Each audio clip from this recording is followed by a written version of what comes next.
Here's how to check in online for your Air Canada flight.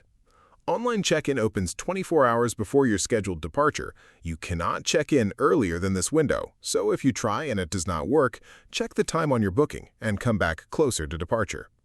Open your browser and go to aircanada.com. Click Check In at the top of the homepage. Enter your booking reference, a 6-character alphanumeric code found in your confirmation email, and your last name exactly as it appears on your booking. Click Check In. If everything is correct, your booking will load and you can confirm your seat, select upgrade options if available, and complete the check-in process. Once done, your boarding pass will be available to download or add to your Apple Wallet or Google Wallet.